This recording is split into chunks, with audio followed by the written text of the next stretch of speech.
All right, I got 6 new movies on the spreadsheet this week, taking the total up to 421. Which ones were worth your time and which ones aren't? Thanks for joining me on What to Watch. This is all spoiler free. So let's get into it. Apple's big release of 2025 was F1. And let me tell you right now, stop what you're doing next Friday. Don't make any plans, because when this movie releases on December 12th, you need to be watching it. This is a great movie with awesome effects and all the shots that you get as an F1 fan. I love what they did.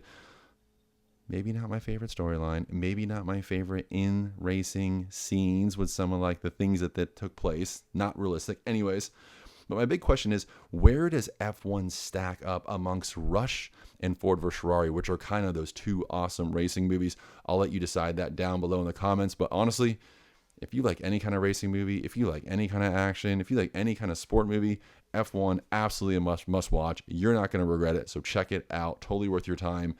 Highest marks. Go watch it. The Conjuring, Last Rites. The Conjuring is freaking back. HBO Max. This is the 9th movie in the Conjuring verse, and let me tell you, I feel like each movie has gotten further and further away from the greatness that was the first movie. And when I started The Conjuring, Last Rites, I had my doubts. That first 10 minutes, I took a note. Holy freaking crap, we're back. Love the first hour of this movie. Really got me going. Back end kind of falls off a little bit, but if you like The Conjuring, this is definitely worth your time.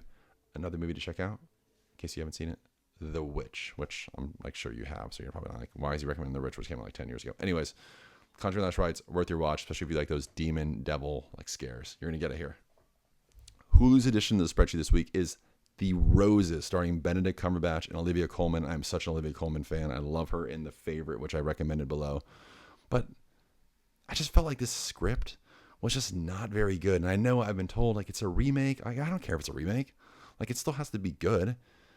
I just felt like you have Andy Samberg and Kate McKinnon for some comedic relief, and they don't really have anything to really sink their teeth into for comedic relief.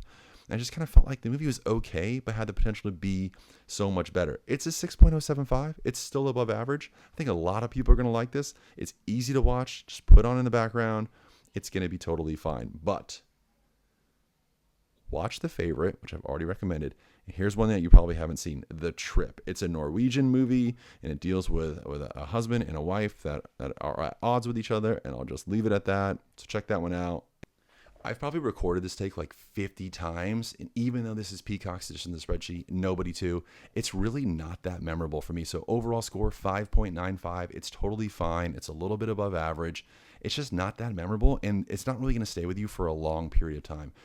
Here are 2 movies to watch instead. One, kind of lighter, Violent Night, Christmas movie. Obviously involves a ton of violence. But also, why don't we go check out A Most Violent Year? A lot of people haven't seen this. Not going to give you a huge warning, not going to give you a huge insight into this movie. Go check that movie out. It's definitely better than this movie, but a little bit more serious. Part of the reason why I love doing the streaming wars is it forces me to dig and find some movies on some of these streaming services that end up being great. That is not the case this week. Star's entry, Pretty Thing, was awful. It was bad on so many different fronts. 1.3 overall score, making it close to the very bottom. This movie just does not work. There's no thrill. The chemistry's awful. The dialogue's terrible. The acting is terrible. This is just not a good movie, and I hate panning it so hard. I just really love this genre.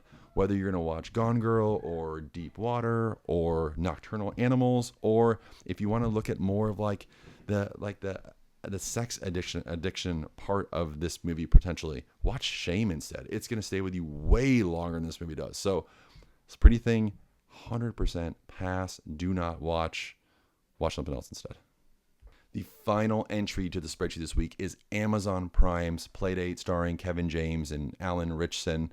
Look, this is one of those movies where you just hope it's going to be around a 6, and it is. It kind of delivers on that front. Is it going to hold your attention the entire time? No. Is it super funny? No. Is it an overall score 5.75? Right, slightly below average? Yes. But why not watch really any other Kevin James movie instead, because they're all funnier than this one. But really, why don't we look at some other movies? Why don't we check out The Babysitter, right? Or just The Sitter, sorry. Why not watch Don't Tell Mom The Babysitter's Dead, the classic from my childhood? And if you just want to watch a movie about kids kicking butt, why not watch Hannah instead? So 3 better movie suggestions than Playdate. All right, and that wraps up What to Watch episode 6. Hopefully, I was able to help you narrow down that huge selection of movies to find something that's going to work for you. Don't forget, I have shorts almost every single day. And on Sundays, I go live to answer all your movie questions, talk about the status of the spreadsheet, and let you know who is winning the streaming wars. All right, catch you next time.